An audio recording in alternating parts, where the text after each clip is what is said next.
welcome back to episode 22 of the Hops and Bops podcast. I'm producer Tom. I'm Joe. And I am Mike. And today we have an album and a beer. We have chosen Fair To Midland's Fable from a Mayfly, What I Tell You 3 Times Is True. Bit of a mouthful, but it's okay. And we have chosen to pair Undivided, which is a, the Aspetuck Brew Lab version of it? Yes. Can you explain a little bit about that for me? Yeah, so we'll get right into the beer. So I'll just explain pretty quickly. This is a very important beer right now. It is called Undivided. It is a 6% IPA, but Aspetuck Brew Lab in Bridgeport, Connecticut, yes, and the Connecticut Brewers Guild, which is kind of an organization that supports breweries and advertises what's going on with them. And so the Guild and Aspetuck came together and they came up with this beer. It's an open source beer project. They created the base recipe for it. And then any brewery that wants to sign on to it to sell the beer can put their own spin on it, their own, add a different hop into it and make their own version of it. And they're going to sell it. And then all, proceeds of the beers will go directly to the Brewers Guild to help support them through this time of the pandemic. That's awesome. They've been hurting. So, but that's kind of my understanding of it. But instead of me, trying to do my best job of explaining what's going on, let me leave it to the professionals. I have a couple audio clips from Pete Cowles from Aspetuck, one of the brewers there, and Phil Pappas, the executive director of the Connecticut Brewers Guild. Wow. Awesome. I ran into them when I bought the beer. They were doing like the launch party because Aspetuck is the first brewery to put out their version of it. So I was able to pull them aside and get a couple messages from them. So why don't we hear what they have to say? So I'm Peter Cowles from Aspetuck Brew Lab. Thanks for coming by to pick up some Undivided IPA. This is an open source beer project that we've rolled out across the state of Connecticut. We built the base recipe, base IPA. We used 4 different hops, Citra, Mosaic, Azacca, and we threw in some Galaxy as well in the dry hop. And the crux of this beer is that the benefit is the Connecticut Brewers Guild. We've had a tough year. The Guild is really essential to our growth moving forward and really has no revenue source right now. Mm-hmm. And we saw this as a group of breweries to come together, undivided, stand together, and build our industry stronger than ever moving forward in the state of Connecticut. So over the next couple of weeks and months, you'll see a lot of different versions of Undivided. We've already got 19 or 20 breweries across the state signed on for the project. And it's a great time to be a beer drinker in Connecticut. You can be able to taste all these different versions of the beer. It'll be a lot of fun. So thanks, Pete from Aspetuck, for sharing that with us. And then here's Phil from the Brewers Guild. I'm Phil Pappas, Executive Director of the Connecticut Brewers Guild, the leading trade association that oversees all of Connecticut breweries. We're excited to have Peter from Aspetuck and 20-plus breweries jumping on with our Undivided IPA series, open beer source project that we got going on to help our guild in its recovery from COVID-19. We're super excited to have so many breweries on board supporting us and spreading the message and just kind of standing undivided together as we move forward in our reopening phases and getting people back out into the Connecticut brewery scene. Yeah, thanks, Phil. It was cool talking to you for a little bit. I know it was a big day for you, and this has been a big project for you. So we have the beer here, and let's crack it open. Let's taste this thing fresh off the griddle. Yeah, let's do it. Ooh, a little foamy. Yeah. A little poppy. Yeah, a little bit. Cool can. So I do like it, yeah. Yeah. So their logo, I follow them on Instagram and all that. The logo, a lot of blue and everything, but the can has like kind of a shiny tint to it, and the state of Connecticut kind of stands out, which is pretty cool on the logo. I do like that. It's like the foam, the head. Yeah. That is true. The head of the beer. Oh yeah, I never realized that. Yeah, that is cool. True. You said 20 different breweries are 20 different and more are growing. That's awesome. I mean, I got to believe that the majority of the breweries are going to sign on for this. But yeah, I just thought the idea was awesome, and good to support breweries and the guild. It'd almost be cool to have a contest. Yeah. You know what I mean? Yeah. We keep talking about that, but like all these different places, are doing it, and then have some sort of almost like a beer fest, you know, where you can try all the different ones. Yeah. Pete and Phil said there's about 20 breweries signed on, but when this episode drops, I would imagine that number will grow higher, for sure. And and every brewery gets to put their own spin on it. So classic New England IPA. Yeah. Look and smell. Exactly, yeah. So That bit of a citrusy. Yep. So we're drinking Aspetuck's version of this, and A little more hoppier. yep, A little bit hoppier So- than some of the others. yep. So they threw in Good though. some Very Galaxy good. hops in the dry hop, which I learned dry hopping is after the beer is pretty much brewed, they just add in hops. Gotcha. And it's not fermented. They just Yeah. add in hops for the extra flavor, and that's the extra hoppiness that we're tasting. Okay. Yeah, you can definitely taste that. Yeah. And then their version has flavors of melon, pineapple, mango, and orange, which I can't wait to taste down the road when my taste Yeah. buds come back. Kind of an unfortunate time, but whatever. Bright, juicy aroma and a crisp, dry finish, which I yeah. think lines up with that. It is. It doesn't linger too long. It's got that fruity flavor. I'm not a pineapple person. Yeah. So personally, I'm glad that it's not an overwhelming pineapple taste. You really, you gotta think hard to kind of taste that pineapple. It doesn't stand out, which for me is a positive. Being someone who's just not a fan of that, Yeah. you do get a little more of that orangey taste. I mean, you get a good citrus flavor out of it. It doesn't hang on long. Like I said, that dry, crisp kind of a back taste, and Definitely. I like it. It's good. Yeah, and I'm not usually super into the hoppier Yeah. aspects of a lot of these beers, but what they do with this, I think they nail it. Yeah. You get the different layers of everything, and like you said, you don't really get a lot of that pineapple, but you still get a bit of citrus kick to it, and you can really taste the hops in the back end. Yeah, I mean, you get that citrus smell right Yeah, away. the aroma. that kind of just New England classic, quintessential Quite. New England IPA. Yeah, I mean, I can't wait for other breweries to put out their versions. It'd be interesting to see because a New England IPA, and we've talked about this in the past with a lot of them, so many of them start to kind of blend into one another. Yeah. And we've done a few where we've said, oh, well, it's, standard. Right. It's got this flavor. It's where's the X factor? And I feel like this is an opportunity for a lot of these breweries to be like, this is our X factor. Yeah. Yeah. This Right. is what we do. Our kind of, we've said Shabin's got their cannoli beers and different things like that. What are all these breweries going to do to kind of put their spin on it? Right. And to correct you a little bit, on the can it says it's a Connecticut India Pale Ale, not just New England.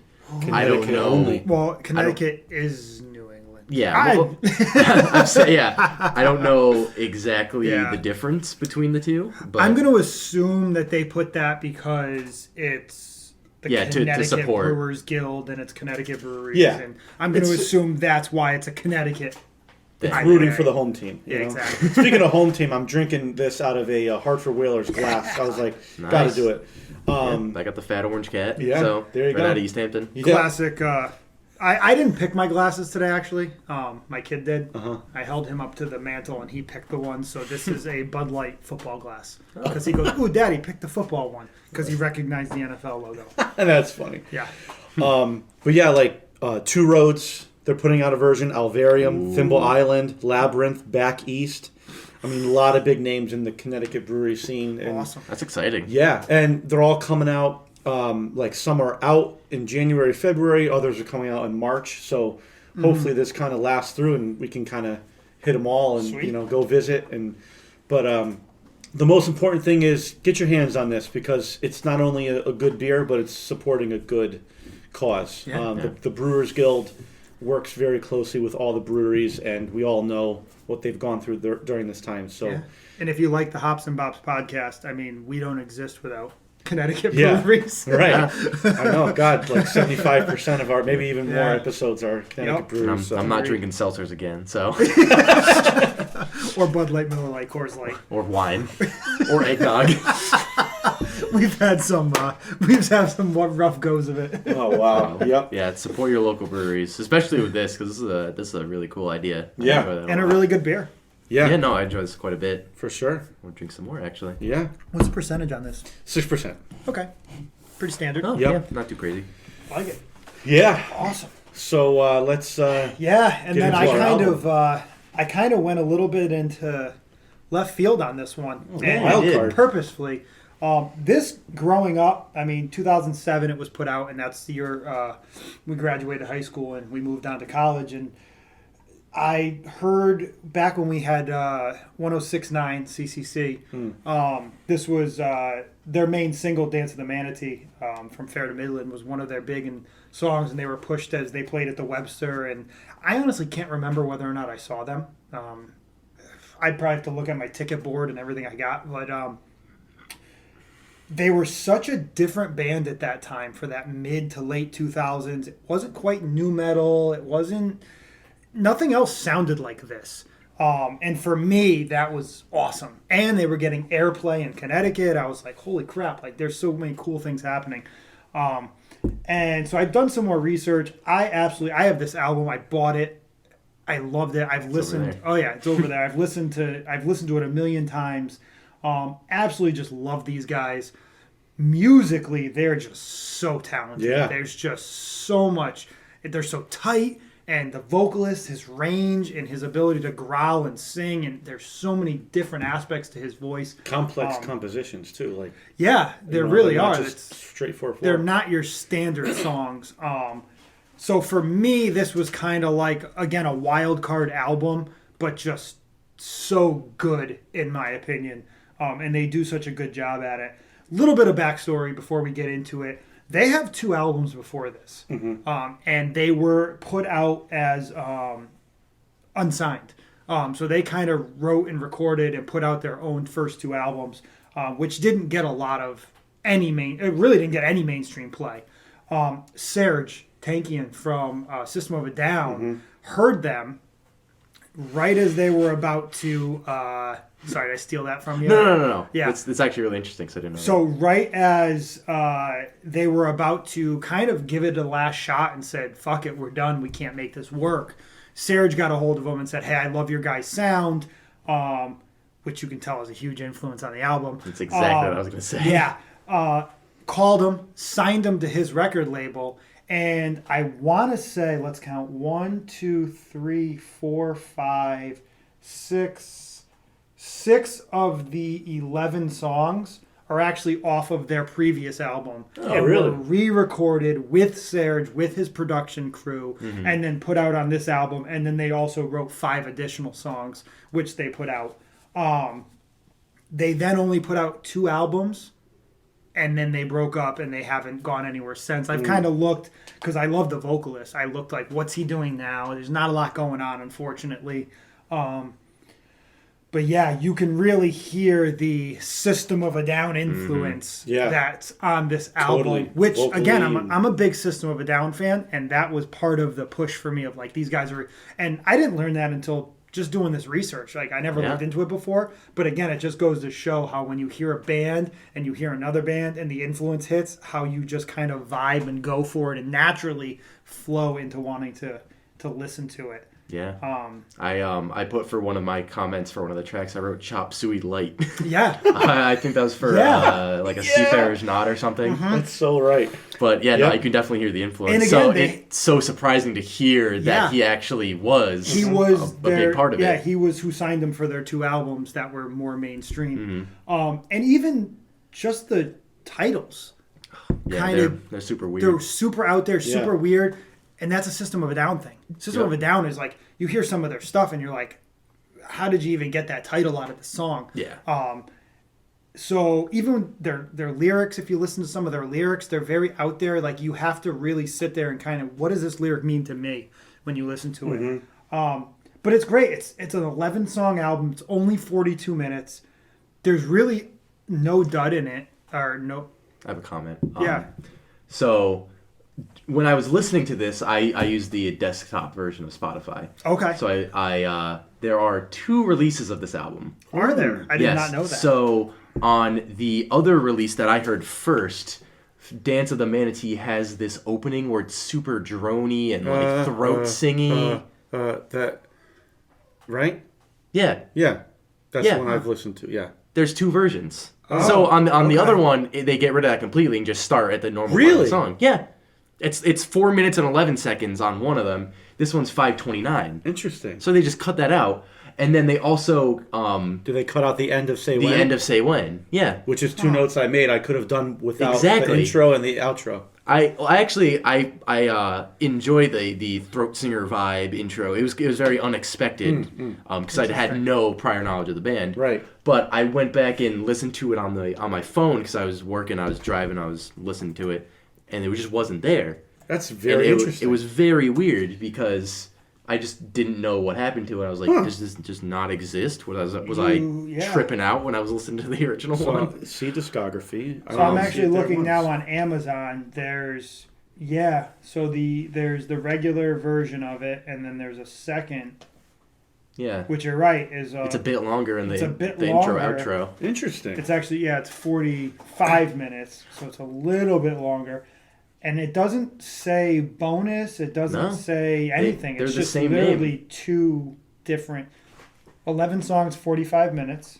I'm assuming it's like the radio edit. And 11 song, because if I go 42 minutes. So it's a 3-minute difference in the entire thing, but it's two separate releases. Yeah, because the original, their like most popular song is Dance of the Manatee. Yes, that was their big single. But yeah, that's the radio edit of it. Weird part is, too, they were released on the exact same date. So there's no difference in release date. There's no difference in tracking. There's no difference in title. It's simply a 3-minute difference. It's weird that they would release the album a completely different version by just taking out the intro and the outro. Yeah. Why not just release Dance of the Manatee, radio edit?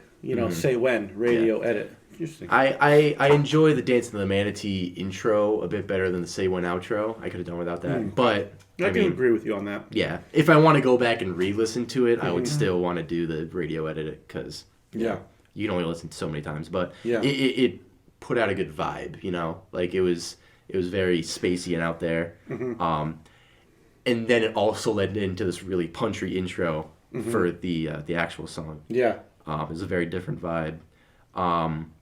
I personally disagree with Mike a little bit. I'm not a big fan of the vocalist. Really? I think he has different styles of singing. I enjoy his lighter singing on like the beginning of Dance of the Manatee. But when he's pushing himself in that chorus, it's very whiny for me. Okay. And his growls are not that great for me personally. I will agree with that. Yeah, He's not the best when it comes to that big. Yeah, the bigger they are, the harder they fall. Yeah, I thought that was kind of. It fits the song in my opinion. I'm also used to it. But at the same time, I do agree it's not like a Corey Taylor where he just has such a great growl and then such a great voice and is able to do both so well. Yeah. He definitely struggles a little bit with the growl, but I also don't hate it. Does that make sense? Yeah. I actually agreed with Tom. Yeah. To the T. I didn't like the bridge of that song, which is where that section is. I just thought his growling was kind of C-list, forced, like it's not quite what other bands do, and kind of forced. Yeah. But I don't think he shines on his low end. I think his high end is where he shines. The higher end vocals and mid range too. He can hit the notes. Yeah. But the way he does it, the presence on there, it seems like he's pushing a bit too much for me. But I mean, he hits them well, but it's just the pronunciation. I think if he gets some vocal lessons and hones that talent in, I think he would be a fantastic singer. But just not for me. I know we're talking a lot about this one song, but the bass drum needs to be more present. Okay. Because that first punch after that intro, like all I hear is cymbals and the instruments. Like you need that low end, you need that punch. Mixed a little bit better to kind of go along with what you said, Tom. I kind of wrote all in my notes like the production and the mixing. I thought were kind of lacking, and it made them sound like a second-rate band. And, it was inconsistent. Yeah, it was kind of unfortunate because they're very talented musicians. They have some complex and intricate parts. Yeah, but we'll get into that throughout the album. Yeah, so Dance of the Manatee was their first single off of this, and it's their biggest hit in terms of plays on Spotify at least. Yeah, yeah, it's got like 7 million, which is pretty good. Get some more Undivided here. Yeah, this is good. Yeah. This is a good beer, though. Yeah, I enjoy this. Like I said, their story's kind of cool. They started in '98. They didn't put out this album until 2007. They started recording it in '06. From '98 to '05, they just kind of... They were from Texas, and they just kind of didn't do much. They were playing, like, local Texas scene. They put out 2 unsigned, like, personally released albums. Yep. Didn't really have any big catch. And then they received a call from... They were talking about breaking up, and Serge got a hold of them and said, hey, listen, I like what you've got, and I want to produce you guys. So then they put out Fables from a Mayfly and then Arrows and Anchors. And that was... After that released in, I think, 2012 or 11. Yeah, that was it. Then they broke up, and that was kind of the end of it. Which doesn't surprise me because they're not a mainstream style type of music. No. You're not going to hear them on any mainstream. I think they'd actually do better now with like stuff like Octane and those Sirius stations. Yeah. They probably would have more of a push and actually be more successful. And just streaming. And just streaming people listen in general. to anything. No, it's not what's back on in radio. that mid 2000s, that wasn't there, and I don't think they're a band that's going to get a lot of airplay on just FM radio, and therefore probably had them struggle quite a bit. I'm just glad I heard of them. Like I said, I really liked them. I thought it was a great start to the album, Dance of the Manatee. It's just kind of a kick in the balls, like, let's go. This is what the album's going to be. And honestly, I didn't think it really, until Say When, I don't think there really was a point where you lost that feel in the album. Yeah. I thought it was a pretty rock, push, go, go, go album most of the way.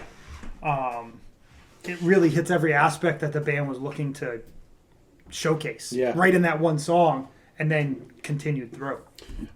When I first heard the intro, I was like, I stole a line from Tom. I said it sounded very 2007. Okay. There's a lot of bands. There's a lot of bands in that era that just kind of had that sound, but it didn't. It took me to listen to the rest of the album to really realize how different they are from the bands in that era. I mean, like I said, they're just so complex, and the song titles and the compositions of the songs really made them stand out. So I kind of backtracked on that line when I, as the album progressed. So Kyla cries cologne. Yep. No? No. Oh, I love the piano in this song. Can I just say right now, the X factor of this band and this album is the piano, in my opinion. Yeah. I can't think of another band at this point. It's not organ. It's piano. I love it, and a lot of times it's the prominent instrument in the song, and I love it. And I think this is a great example of it. I love the piano in this song, and then how the piano and drums lock in throughout the song, and the guitars kind of complement them instead. Yeah. Especially when that verse starts, I love that feeling. And I also like the ending, how it just stops.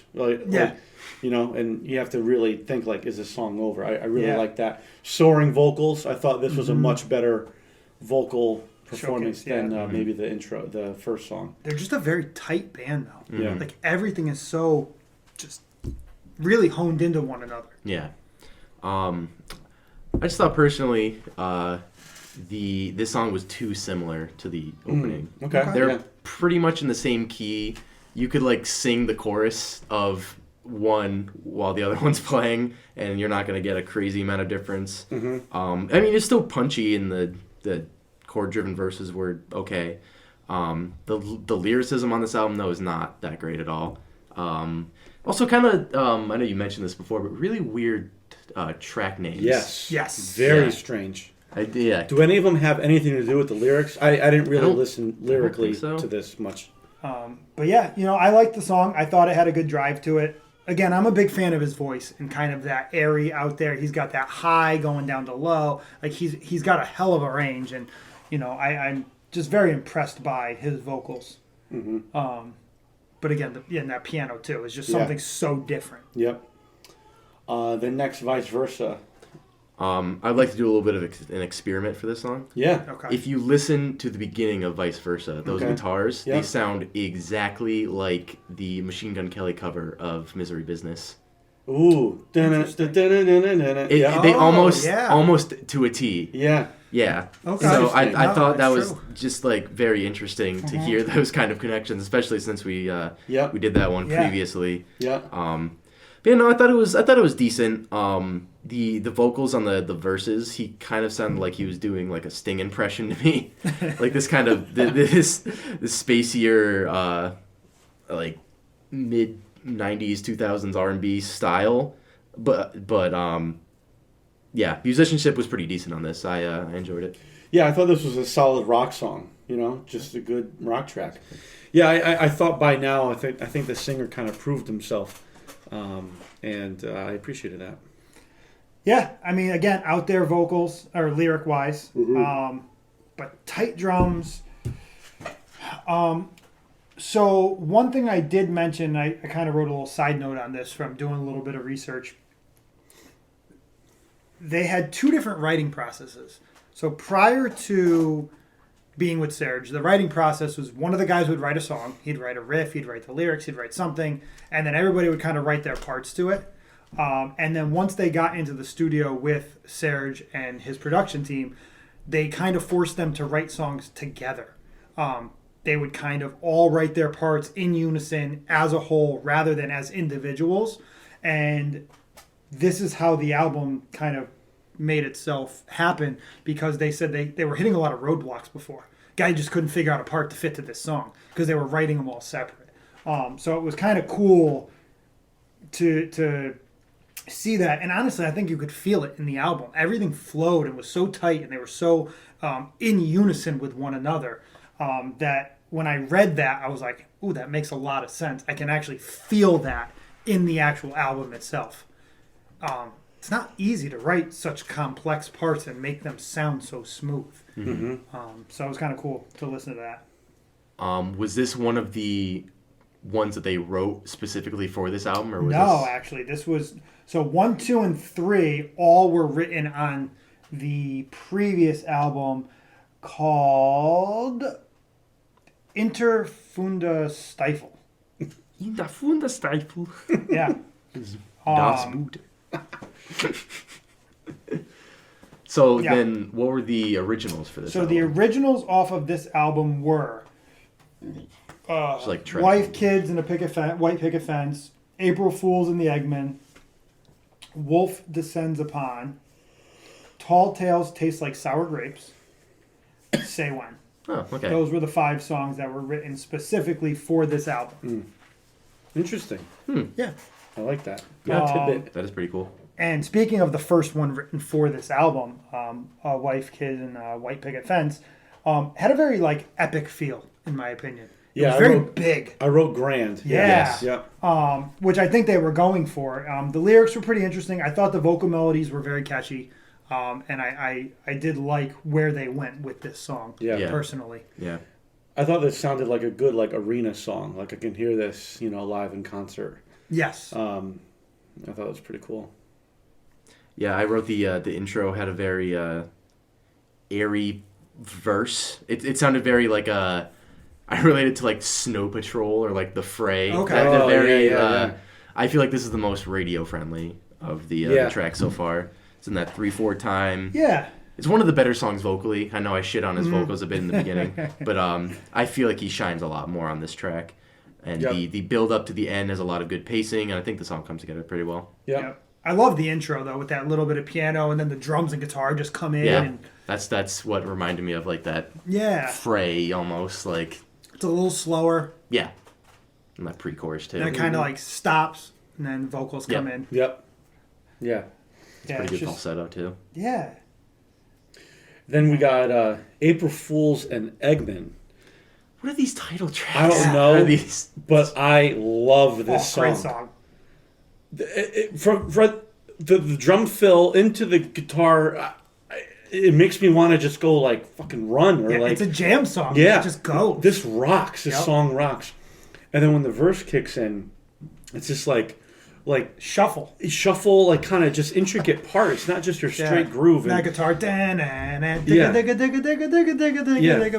I think that's what vocals come in with that high part. And that's what I think. That's what sets these guys apart from other bands in that time. So it might have began with Dance of the Manatee for me, and it sounds very 2007. Yeah. By now, it's all right. They're kind of defining their own sound. Yeah. I love the piano in the verses. Yep. I thought the vocals were really cool on this.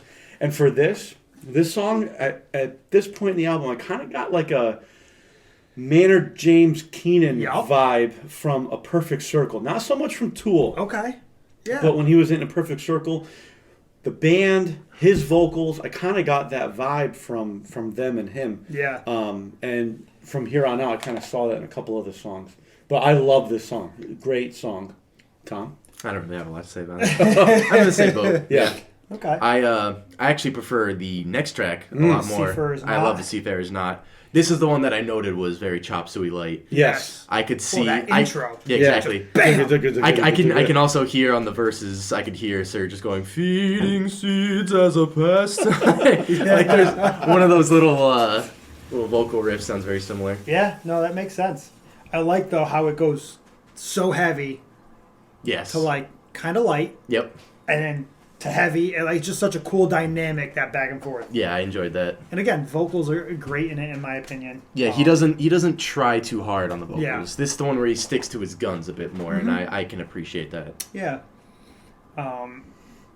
Just again, another good song. This was actually on a previous album that they re-released for this. And then you have a Wolf Descends Upon. What's the whole is it? Wolf Descends Spanish Upon the Sahara. Spanish Yeah. Sahara. Yeah, I didn't write all the. It was too long, so Totally I didn't fair. write them all out. Spacey, kind of airy feel with the guitar. That's exactly what I wrote. Yeah. Although the choruses are heavier, which is cool. I do think they do a really good job with the dynamic of heavy to clean to kind of chill with that piano, light guitar, airy guitar, heavy guitar. They bounce around a lot, which could be like kind of confusing, but I think they do a really good job of making it flow well. Yeah, agreed. This and the last one were kind of just okay songs for me. Yeah. I didn't really have much to say. Yeah. I wrote that his vocal style isn't really fit for this track, but it was still fine. This track specifically reminds me of I don't know if you remember when we did the Stocking Stuffers episode. We did a Hail the Sun song. Yes. Yeah, this song reminds me of a track off of that album. Okay, Week. cool. Yeah. So Yeah. definitely an album we'll be doing in the future. But Awesome. it reminded me a lot of that. Yeah, he's got kind of like that throaty, airy.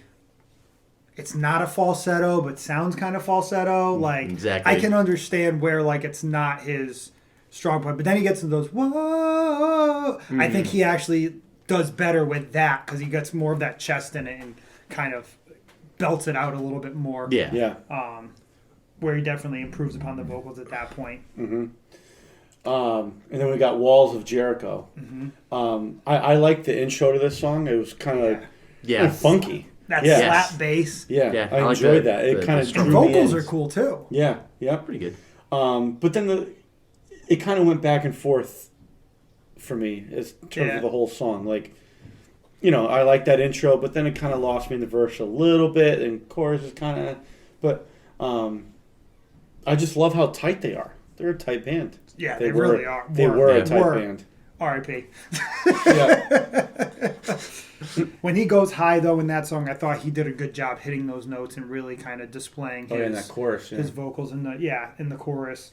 It was actually one of my more coveted tracks on the album. I really did like that song. Yeah, I just re-listened to that part where he goes really high Yeah. on the vocals. Yeah, and he's got it's him twice. You can see him kind of laid yeah. over, and I think he does a good job filling it in and really hitting that high note. I'll give him credit for that, but no. The high note's still a bit too whiny for me. Yeah. Yeah. As someone who's such a stickler for vocals like Yeah. me, you have to be on point Yeah. when you hit that. When you Yeah. when you do it. And you I gotta get do it because like I'm not gonna put him in the same range as these vocalists, but I understand when you talk about like a Geddy Lee or like a Bruce Dickinson from Iron Maiden. Yeah. Yep. Like I get it because even them, when I first listened to them a few times, I was kind of like, "Oh man, those high notes are a little tough." And I've grown to enjoy them overall. Yeah. As vocalists, but I can understand where someone like this, who's possibly even kind of going a little higher than those guys are in some situations, it's not an easy thing to do. Yeah. And no.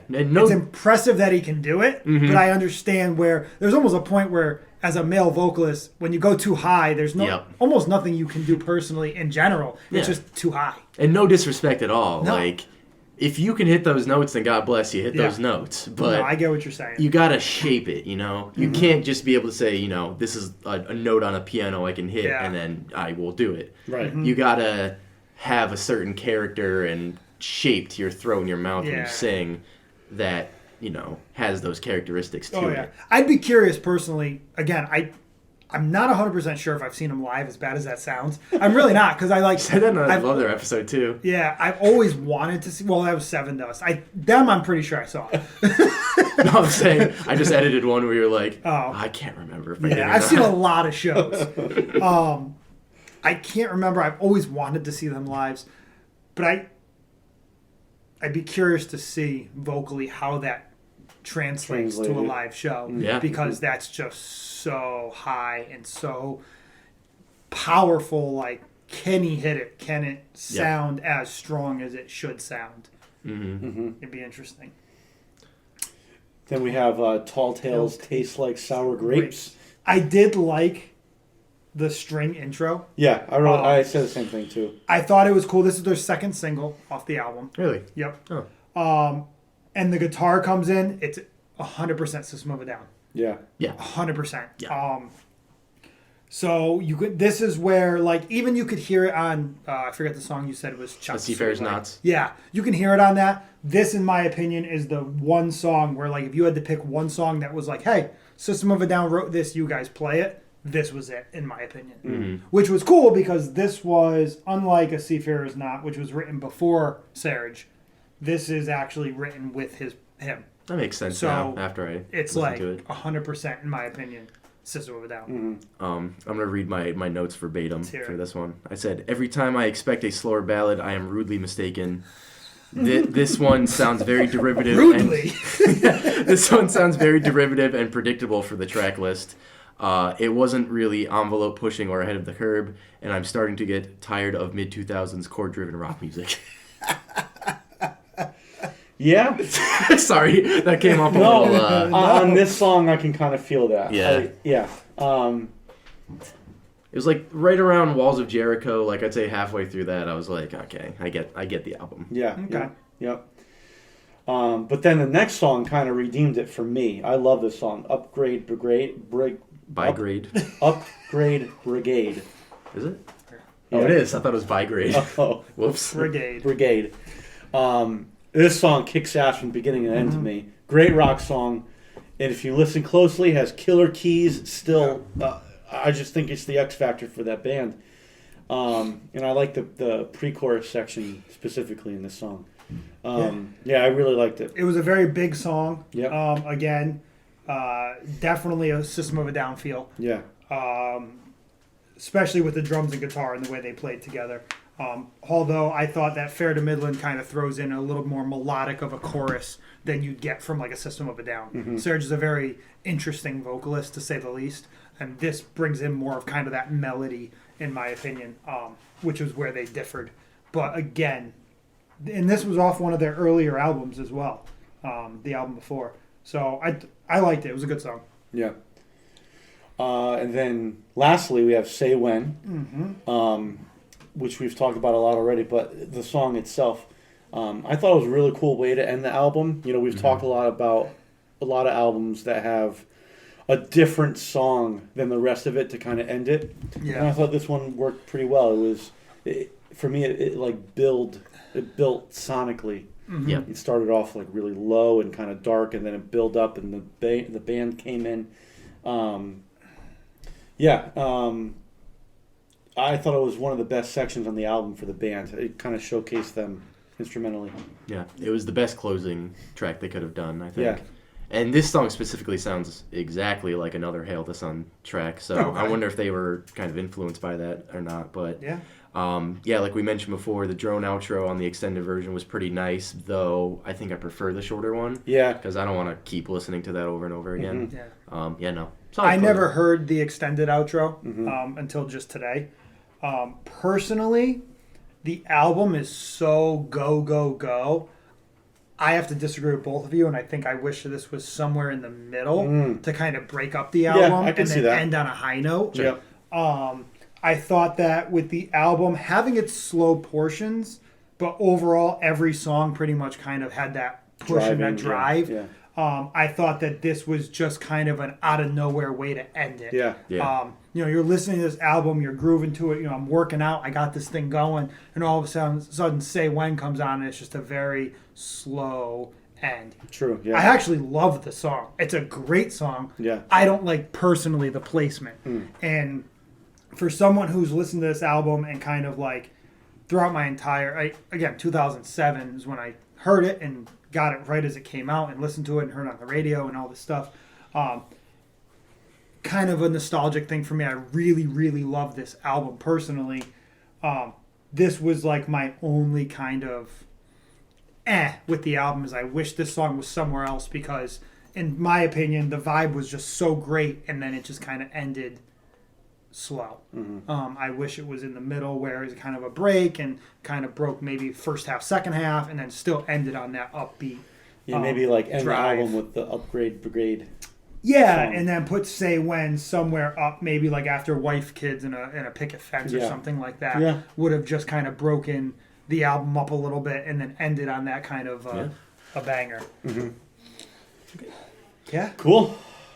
Favorites, least favorites, Dark Sleepy Horse. Let's do it. My favorite. First song I ever heard by them really got me into them. I know it's their first single, kind of like I'm just gonna throw it out there. It's their first single, but it is what it is. "Dance of the Manatee." I love that song. That was the first song I've heard by them, and I thought it was a great way to begin an album too. It just showcased every single piece of the band and what you should expect from the remainder of the album. Yeah. I went with a Seafarer's Knot. I thought, for all the reasons I said before, that style of mimicking System of a Down. I thought the vocals were the best with what he could have done, and the instrumentation was really nice. What were the singles on this album? Not that singles always Was it matter. Tall but- Tales and Dance of the Manatee? Yeah. So Not in that order. I actually didn't really prefer those songs at all. I didn't really like Dance of the Manatee. What was it? Tall Tales? Yeah. Yeah, I was surprised that was a single. Yeah. I think there's way more better songs on this album than they chose for singles. Yeah. So my top track I chose is April Fools and Eggman. I love that song. Yep. That's going on my playlist. I love it. It's a kick in the ass for sure. Top track. My bottom track, Tom, I'm sorry, I went with Seafarer's Knot. Okay. I just didn't really connect with it as well. There weren't really many parts in that song that I connected with more so than other tracks. It's not that it was a bad song. It wasn't a bad song. But I don't know, I just kind of liked it the least out of all the other songs. So that's what I went with. I'm hurt, but it's fine. I went with "Say When," and I literally wrote only my last because of its placement. That's I fine. personally would like that song a lot. I thought it was a great song. Again, I guess you can say bias, whatever you want to put out there.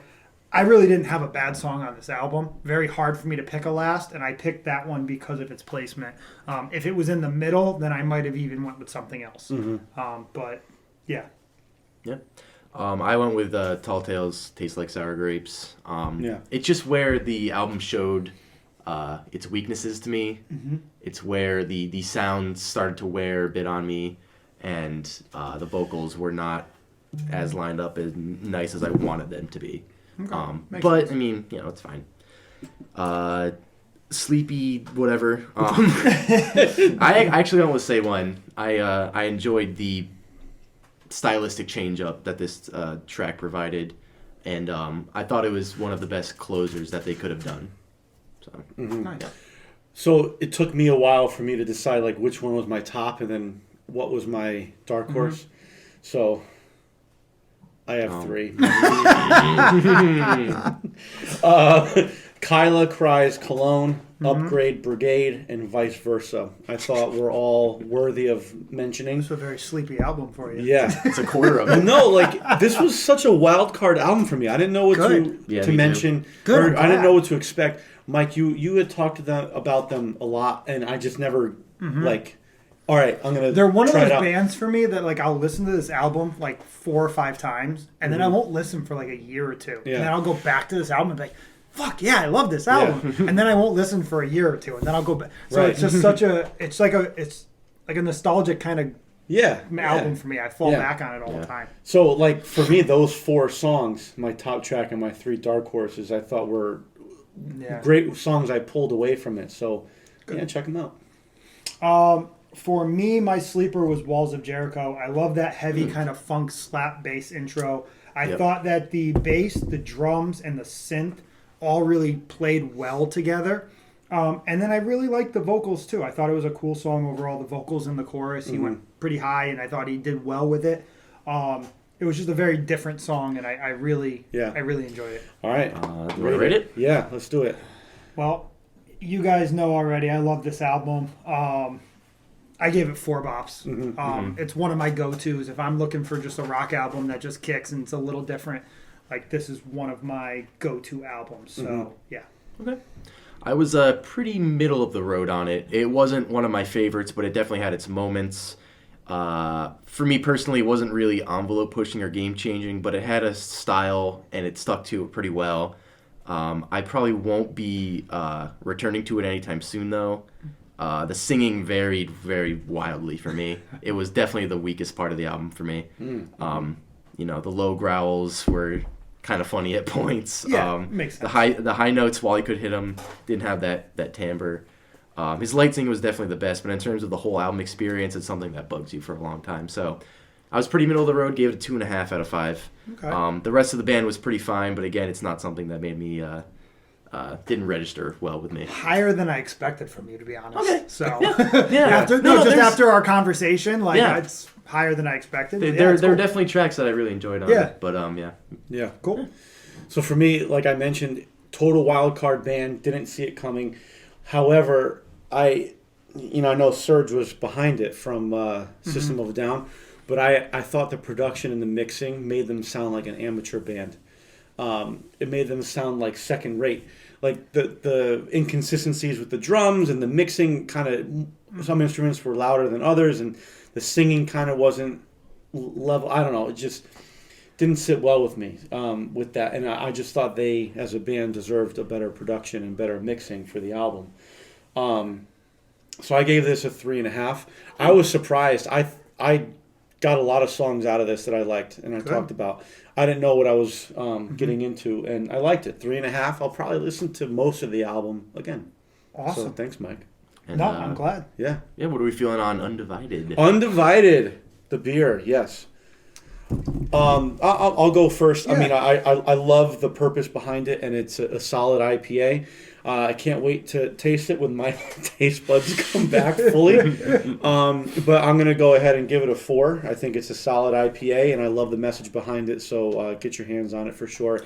And this is the Aspetuck Brew of it. Yeah. Brew Lab. So a shit ton of other breweries in Connecticut are going to brew their version of it. So everyone's going to be different. So get your hands on it wherever you are. Yeah, I like the concept. I think it's awesome. I really am interested to taste other versions of it and see kind of what these different breweries kind of put their spin on.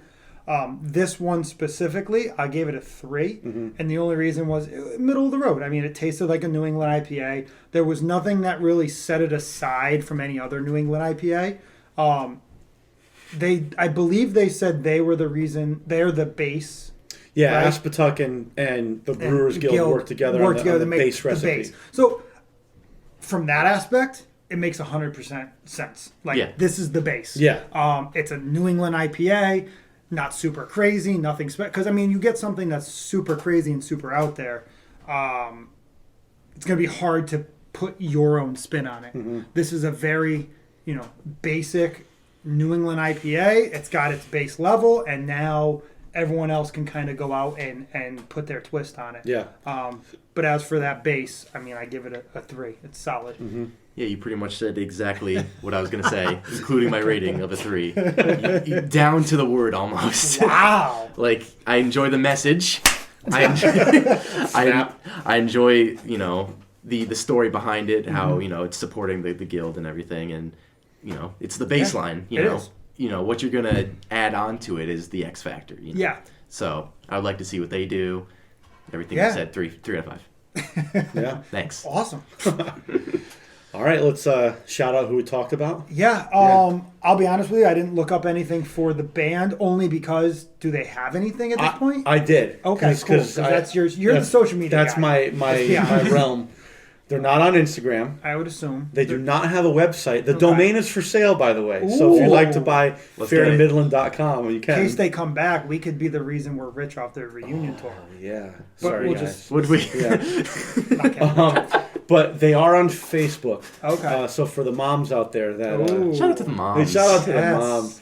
But what's interesting was I searched for them on Facebook, and I found their Facebook. But then on that page...